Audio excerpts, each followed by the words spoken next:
It'll be fun for everyone to watch us fail. Okay. All right, so 3, 2, 1. You want the American dream. You want the life, the liberty, the happiness. But until you get there, until you achieve your goals and make your dreams come true, you know what you have. You have the journey, the hustle, the climb. I'm Kelsey Humphreys, and this is The Pursuit. Thank you for joining me in California for another episode of The Pursuit. Today we are outside San Diego in the Carlsbad, Cardiff area of California, which is home to the first skateboarding park in the world. It's also home nearby to Tony Hawk, Olympian Shaun White, a bunch of surfers and yoga studios. So I kind of feel a little bit out of place. I mean, not that I don't care about fitness, but you know, there's also Legoland down the street. That's a little bit more my speed. I'm gonna go there and frolic like a child. But today's guest fits right in, which is what's awesome. I'm so excited to be here with her. We're gonna learn so much. Today we are talking to Natalie Jill. Natalie is a licensed master sports nutritionist and functional fitness trainer, and she has helped millions of people worldwide get in shape and be their best selves. She leveraged the power of the internet and social media in a short amount of time, and she was able to help millions of people get in shape and live their best lives, and in the process created a globally recognized brand with over 1 million social media followers and created an online business that has generated over 7 figures in revenue.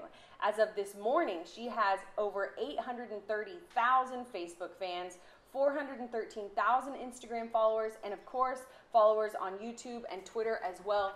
Natalie, thank you so much for letting us come to your house today. Thanks for having me. This beautiful space is her home here in California, where she runs her business.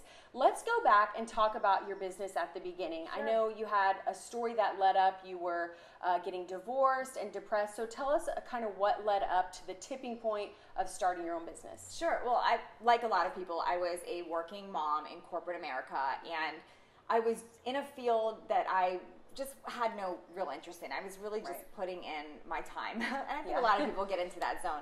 But fitness and nutrition was always my deep down passion. But it wasn't until I went to just a really dark place in my life.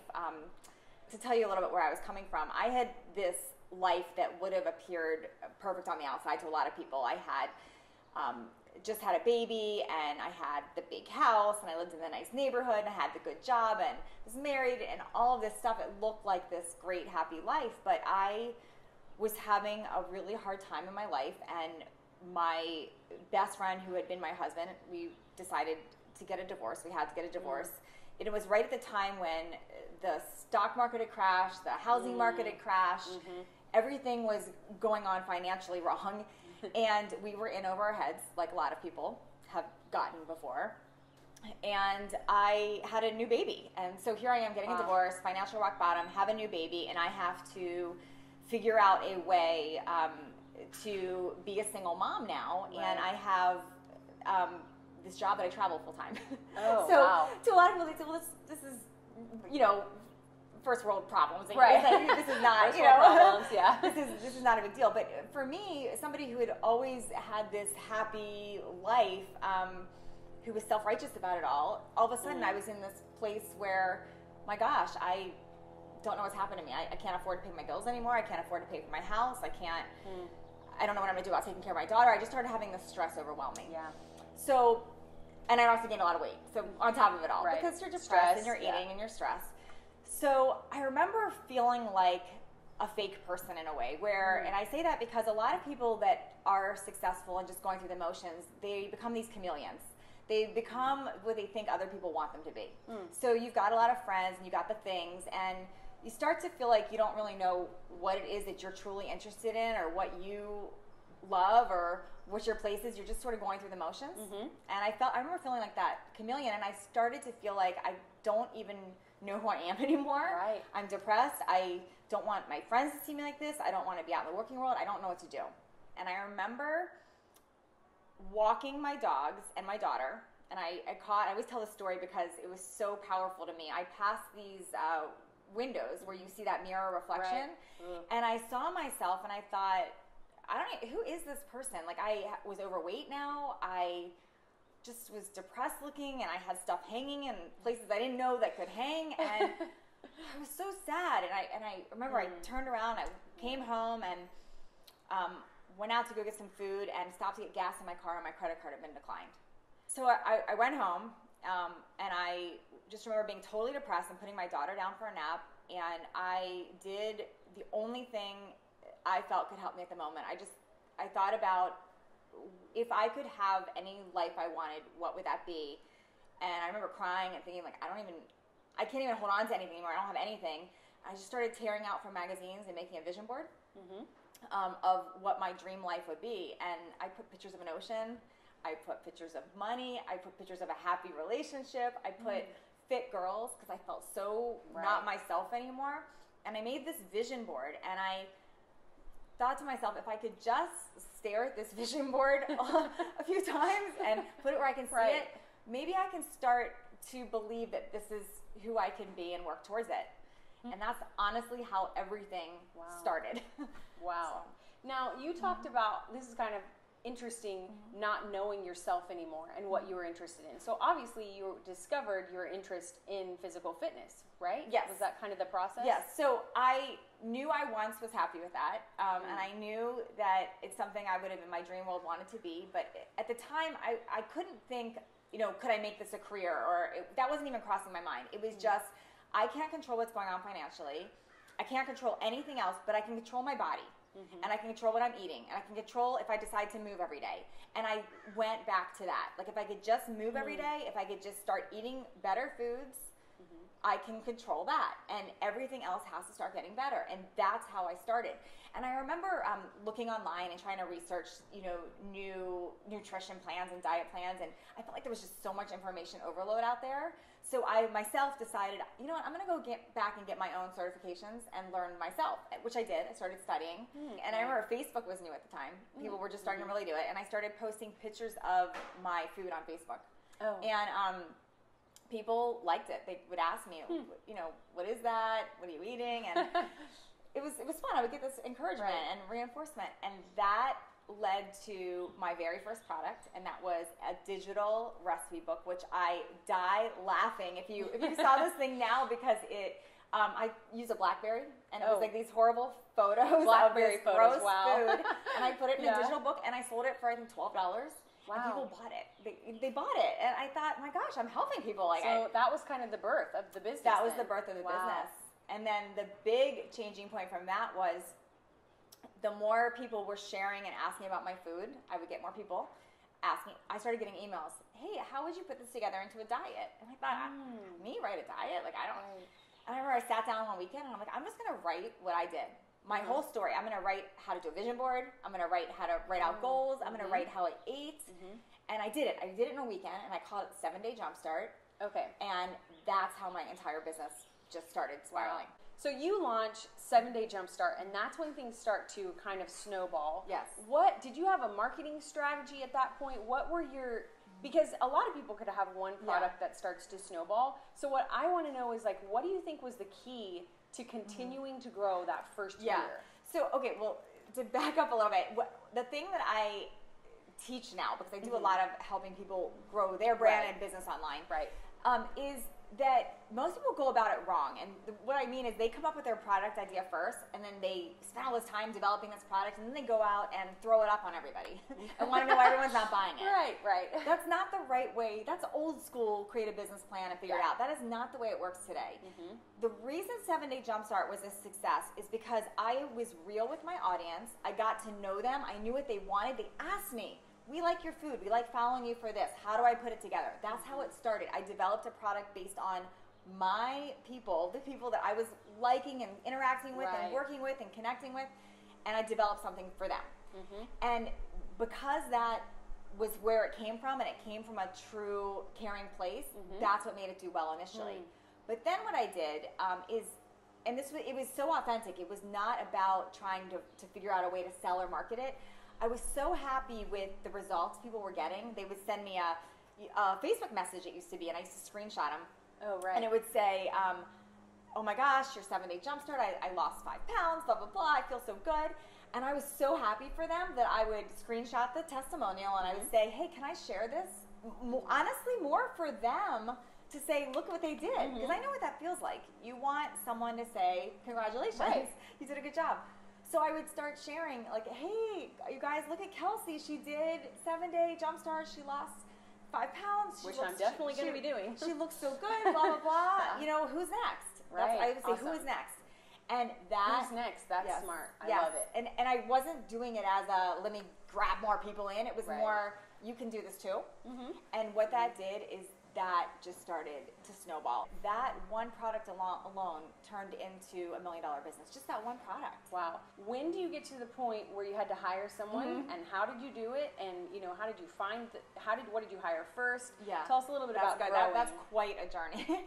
So 7-day jumpstart. First, let me say that the first product version of it is very different than it is now. Okay. So at the time, I did this on my own with my BlackBerry and a PDF, and I had love that you used the BlackBerry. Yeah, a friend that was a graphic artist that helped me out a little bit. I didn't know what I was doing. Right. People would order the book. I'd email it to them. It was like very. It's a lot more professional now. But my point is, you don't have to start that way. Great. Like my products have a lot into them now. Initially, they didn't.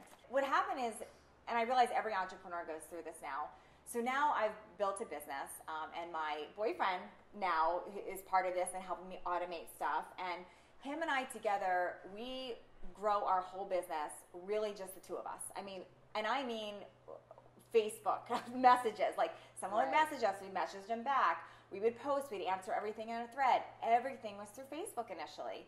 And it was truly us online all the time. I mean, 24/7 on Facebook. You get a beep or a message, and I remember we'd go to the movies, and I'd try to relax, and he would want to relax, and I'd be like, oh, but there's 5 messages on Facebook, and he'd be like, so what? What is relax? What is this relax you speak of? I don't understand. I had this, like, everyone messaged me. I have to instantly message them back. Like, it's so important.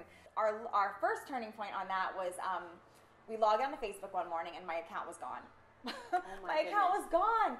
And this is right when Facebook had subscribers, I remember. So I probably want to say I had maybe 20,000 people on my Facebook page. Okay. My whole account was gone. I'm like, your account's been disabled. I'm like, what do you mean? Why? Well, it turned out it was a glitch. But it was right before Thanksgiving, and I'm having panic attacks. Right. Like, this is our whole business. But what that taught us right then was, okay, we can't just be on Facebook with the business. We need other platforms. We need a website that gets emails so we can reach people. Right. That got us thinking it's time to expand. So that was the first baby step in let's get some other people to help us a little bit. And I just mean hiring somebody to help maybe with the web or with graphics or whatever else so we can expand a little bit. But we still really did pretty much everything ourselves ad nauseum for a good 2 years. 2 years, okay. And I think every entrepreneur will tell you that same story, that figuring out like who can actually help you and who creates more work for you, and are our expectations normal? Because I think when you first start delegating, you want people to be you. Yes. And it's never going to happen. Right. And if you keep thinking you're going to find other you to do things the way you want them, it will drive you crazy. So it's realizing. I'm taking mental notes for myself here. This is good. So a big inspiration to me was my friend Shalene Johnson, who I talk about all the time. I love her. We love you. Hey, Shalene. Learning her teachings and her Smart Success Academy seriously changed my life. Awesome. Because it taught me the true way to delegate. Okay. And I'm still learning. I'm still evolving and learning. But what I really know for sure is that there's things that any entrepreneur does well that's your true strength. And that's the thing you should never delegate. If you enjoy doing it and it's your true talent and strength, you cannot ever delegate it. But all that stuff that's in your way, that's taking up your time and distracting you from the stuff you're great at, that's what you need to delegate. And you need to delegate where you find somebody that can do it in their own way, on their own, without you micromanaging. Because that's the other thing we all will do. Tend to do. Yes, and that's how you start to grow. And I can't say I have this down 100% at all.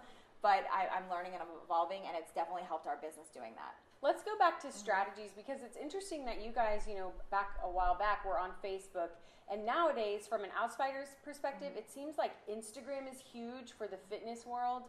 Do you have advice for people like trying to take that approach, or what's your thoughts on that? Sure. So my feeling is that you should be on all platforms, but you can't be perfect on all platforms. So you pick one or two that's going to be your main focus. So Facebook for us is our biggest number. I have a big number on Facebook. I'm almost at 1 million on there. But believe it or not, Pinterest is actually my biggest driver to our website and help. And the reason is, when you look at Instagram or Twitter or Facebook, that stuff's there for a minute. You know, you post and it's gone a few days later, unless you're running an ad to it on Facebook or whatever. It's gone. Instagram, people see it if they're online right then, they're not going to see it later. You can't put links on there. You can't direct people places. They're all good. But with Pinterest, what I love about it is there's a content value over time effect, which means you put something there and link it wherever you want to go, and it gets shared and repinned, and it never goes away. Smart. It just stays, and I'm personally attracted to it because it's very visual. So I have less of a number on Pinterest, but what I love about it is I really am able to connect all my good content on all my websites, all my social media, everything to this one organized board, and it just gets better over time. Which I love this. You have a program around this now. So kind of talk about, because I know, like for me, I think I'll have to do what you did, which is you basically scrapped it, what you had on Pinterest, and started over, correct? Oh yeah, that's a funny story. So in my mindset of delegating, my babies for me at the time were Facebook and Instagram. I got those. I figured them out. They were easy. I loved them. That was all me. But I knew I needed to be on Pinterest. Okay, this is before I knew really how good Pinterest was. I just knew I needed to be on there. So I think I'm being all smart, and I go and I find a freelancer without understanding it first, which never delegate and hire someone to do something for you that you don't first understand. Okay. Huge lesson I've learned. Right. So I hire somebody that's a Pinterest expert to do my Pinterest, and I'm not paying attention. I'm just saying, oh, it's growing. That's great. It's growing. Yeah. And all of a sudden, these little things start happening. Like my cousin says to me, I had to unfollow your Pinterest because do you see what's going on here? You're like, what are you pinning there? Like, there's all this weird stuff going on. And then somebody else that was working with us showed me these pictures that were getting pinned. It was just weird stuff happening, and I didn't know what was going on. And all of a sudden, I look at my website, and I realize nothing from Pinterest is going back to our web anymore. And I realized we'd been banned for spam. Oh my goodness! What is going on? So I like social media, so I fully dive in and start studying it and observing it for probably about 3 weeks, like obsessing over it. Wow. And I see that this is like horribly done wrong. So I basically go on this rampage of deleting pins. I get rid of the person I had outsourced. I delete whole boards. I get rid of everything. And I go from, I don't know what my follower number was, but it goes all the way down to like under 1,000 for sure. It goes way down because I get rid of everything. And while I'm learning it, the best part about Pinterest is that SEO and how it shows up in search engines, and none of my stuff was showing up because I had been banned for that spam problem. So I fully learn and grow Pinterest without the advantage of the SEO and being found. And I figured it out, and it was easier and funner than any other social media. So it was amazing. So because I did that, I started documenting what I was doing, and I realized how effective it was, that's how I turned it into a program. Awesome. And I had heard you talk about Pinterest before, and you did something really interesting, because I never think about challenges or like sequencing of events on Pinterest. So can you kind of explain? I mean, I don't even know how you thought of that. How does it work? Because when I had dove into studying Pinterest, the key to learning social media is to really figure out what people are on there for, and then figure out where your interests and what you have to offer can help them. You have to think through that first, and then you can develop your plan. Okay. So when I was studying Pinterest and looking at it, and I was trying to figure out where a common ground was, I saw people want more of this fitness information, but there's so much of it on Pinterest, they need it more organized, like a plan. So that's where I came up with the idea of, what if I just can organize this on one board as a specific challenge and plan to follow. And that's when my Pinterest started to really take off. I created this 30-day challenge board, which is still up there, by the way, and it's probably my biggest, most trafficked board. And I posted a pin, and I said, I'm going to do a 30-day challenge here. Who's interested? And I wrote a few of the details, and it had like 2,000 repins. It was crazy. Wow. And if you think about that, 2,000 people that have maybe 100 followers each. I mean, look how many people I'm reaching from that. Good point. And what's cool is I did this challenge a year ago, and it's still up there. Like, it still gets that value over time. People can still go take the challenge. So let's talk about You've talked about, like, now you know how to delegate. Now I think you told me you have 8 people working for you. So what are you still doing? Walk us through an average day for you. So what am I still doing myself? Anything that's content related, like the ideas, any of the creative ideas, that's always me. I like to have my own ideas, my own vision, what I want.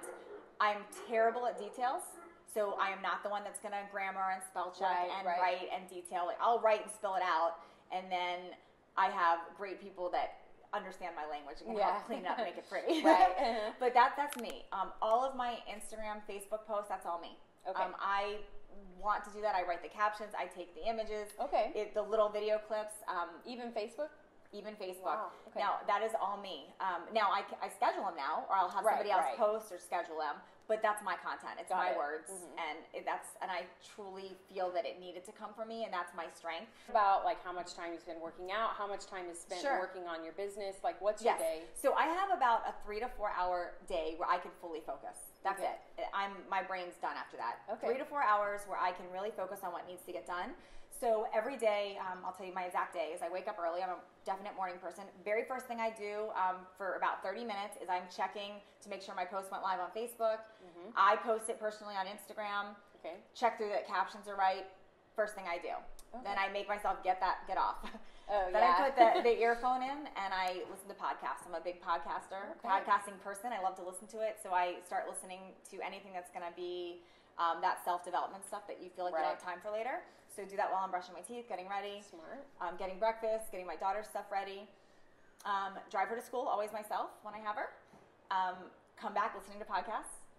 Usually we'll go get my gym workout in right then, unless I have 1,000 things in my head, which is common, and then I want to go do that first. I come back in my car before I even come in the house. I always write out my 3 most important things I need to do, because that's my quiet before I come in and there's a hassle. So I always know there's 3 things I have to do to help push me forward to my long-term goals of the business. And I put my focus time into those first. And then after that, that's when I'll go spend time on some of the newer ideas or checking back on social media or the plans. As far as like filming my workouts and things like that, that's all very planned out. So like those little 15-second workout clips you might see on Instagram, I film those in a big lump. And then I edit them and upload them to Dropbox. So it's not an everyday thing. They're all there. Or my YouTube videos, I take 2 days every 2 months and we film back to back. And then they're edited, put in Dropbox, and we release them on YouTube once a week. So very systemized for everything. Okay, I have a couple more questions. You said podcasts. What's your favorites? Shalene's. I love her. Sorry. I love Shalene Johnson's, both her shows, Build Your Tribe and The Shalene Show. It's my favorite. Absolute favorite one. I love Lewis Howes' School of Greatness. His are my favorite. And then there's not one other person that I particularly subscribe to, but there's a lot of there's a lot of people I like, and I'll just download a few episodes of those. But those are my 2 that I subscribe to and just love. Now, what's interesting is, you know, your business partner is your fiance. So talk about, like, how do you guys manage, you know, your personal life and your business and delegating? And, I mean, you know, that's like... He's looking at me as you ask this question. Hey, I mean, it can be hard to work. Like, my husband and I we have to pick very carefully if we're going to work on a project together. Yes, it's been a work in progress. I can't say we have it perfect, but we've gotten a lot better. And the biggest thing is we had to separate what roles we have in the business. And we both know what our strengths are, and we have to stay out of each other's way. That's the only way we can do it. Like, Brooks is a genius to me. I mean, he's a genius. He's so smart at what he does, and he's very good at everything. But sometimes it's not healthy for us to have him doing that thing with me, because it's our relationship. For instance, videography. He's amazing at that and editing. But that's my strength, being in front of the camera, and it creates too much tension when he's actually the one filming me. So we have a film crew that comes in. So we just let each other do our strengths. And trust each other to just go and do it. Yes. That's great advice. advice. To do it that way. Well, I know you are so busy, so thank you for letting us come today. And there are so many people who are like, if we could just have coffee and I could pick your brain, you know, and of course you don't have time. So if you could sit down with someone at the beginning of either their online business or their fitness business, and maybe it's 2 different answers, and they're at the beginning or they're struggling, what would your number 1 piece of advice for them be? Be a student and like when people say, "Can I have coffee and pick your brain?" I want to like reach through, strangle them. Like that is why would you? We might edit that out. I want to strangle you. No, we will not have coffee. I don't have time to have coffee with my fiance. And that kind of shows they don't understand. They don't understand or respect your time. Like to me, if I want to learn somebody, I'm going to become a student of theirs first. And I'm going to learn whatever they put out there. And then I'm probably going to think of something I can add value to them first. Because I guarantee if someone comes to me with something they've done for me or helped me, I'm going to help them all they want. There's a girl, I always come back to her. Her friend's Rachel, you can follow her, Clean Food Crush on Instagram. Food Crush, she's awesome. She did a transformation through one of my programs, 7-Day Jumpstart. And she sent me her amazing transformation and her story, and I just loved her. So I shared her stuff on Instagram, like, look at Rachel, she looks great. She started getting a following. She literally launched her business. She tells me till this day, because of that initial following I helped her get on Instagram. Wow. She's a smart girl, but she was literally just trying to learn what I was doing, and she shared her results, and then I helped her. And now we're friends and we talk, and I like to help her.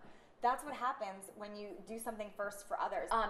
Every entrepreneur out there, we leave trails of stuff. You can always find what we did. Great. We have products, we have blogs, we have videos. We leave all that information out there. Be a student. I love that. So everything I've done, I either have free content online or really specific programs to help you. Okay, awesome. Well, when we come back, we are going to play a quick game, and I'm going to announce her giveaway, which is huge. So we'll be right back after this. I feel like Natalie's entire episode was a key takeaway, but here are a few things I think we can especially relate to if you're at the beginning or if you're discouraged today. One, do you have a clear vision of where you're going? When she was at rock bottom, totally depressed and didn't know what she was going to do, which if that's you watching today, I hope you find that encouraging. But when she was there, she decided to make a vision. Now, say what you will about vision boards. Maybe you don't want to do a vision board, you want to write things out, or you want to talk it out with your spouse, or put it on a post-it and put it somewhere.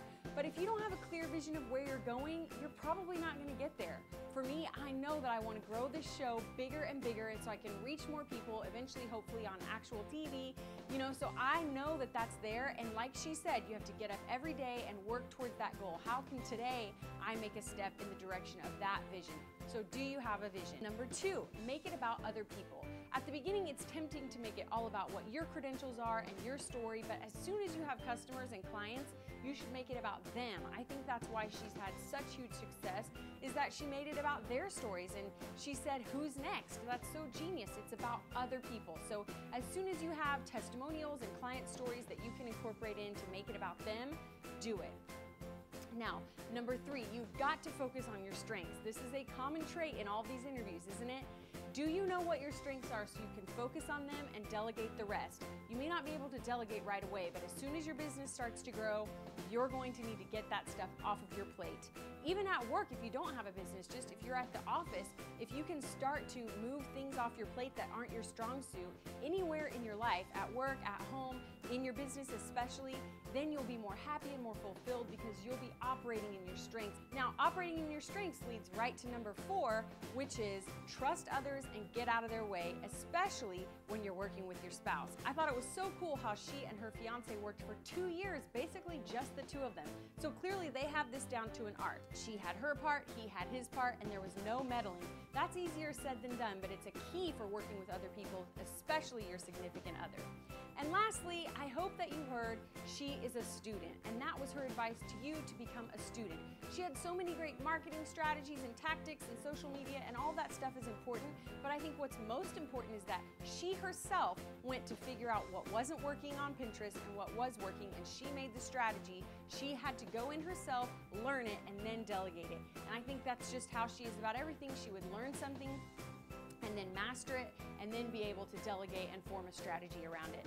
Tons of entrepreneurs put out free stuff. You can watch shows like mine for free. There's podcastentrepreneur.com, or Entrepreneur on Fire is every single day a podcast about entrepreneurship. She has free materials. Almost every online entrepreneur out there has free materials. So get those materials and consume as much as you can for free, and then buy some things if you feel like they're necessary, but be a student. I hope this inspired you and encouraged you today that you can do what she did if you'll just use those tactics, work hard, hard, have a clear picture in your mind of where you're going. You can do it. Well, before we head to the game, it's time for a segment I like to call If They Can Make It.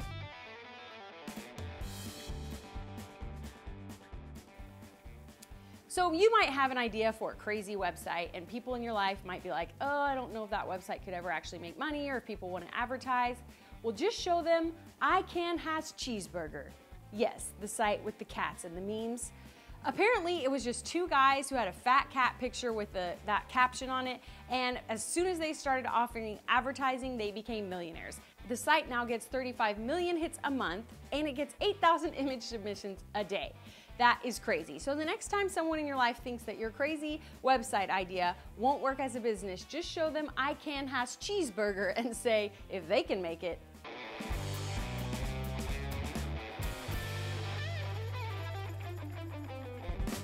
It'll be fun for everyone to watch us fail. Okay. All right, so 3, 2, 1. Mower thin nuke inch who? Mower thin nuke inch who? More than you can chew. More thin than you can chew? Yes! Good. A piece of cheese. A piece of cheese. A piece of cheese. Yes. Wild lead how. Wild lead how. Wild lead cow. Wally cow? Wild lead. That one's not very good. That's supposed to be holy cow. That was not good. Okay. Yellow pages. Yellow pages. Yellow pages. Yes, you're good. High Host Hill Freeway. High Host Hill Freeway. That's supposed to be High Ho Silver away. High Ho's Hill Fray away.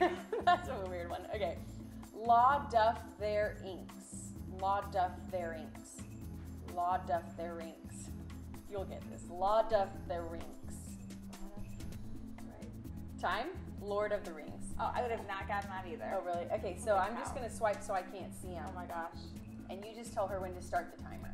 All right, start. Get ready. A sleep lesson height. A sleep lesson height.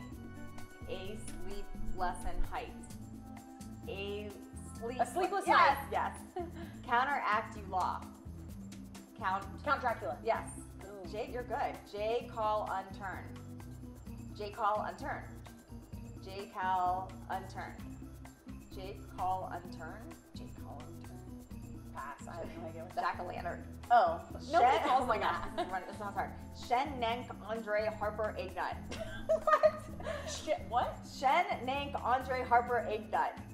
Okay, I do not know how we didn't start the fire. I don't get it.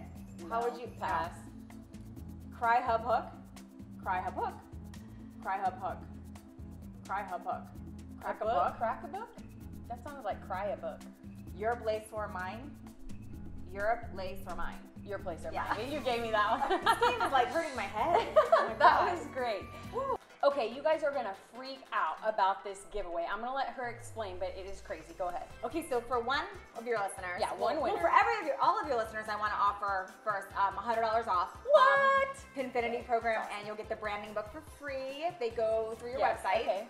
But for one person that I'll let you select the winner, I'm going to give you full access to the Pinfinity Academy, all of our How to Build Your Business video modules, and the branding book. So $1,000 value for free for one of you. Oh my gosh, thank you so much. That is so crazy. So go to thepursuit.tv/apply to enter to win, and then watch next week to see if you won the giveaway.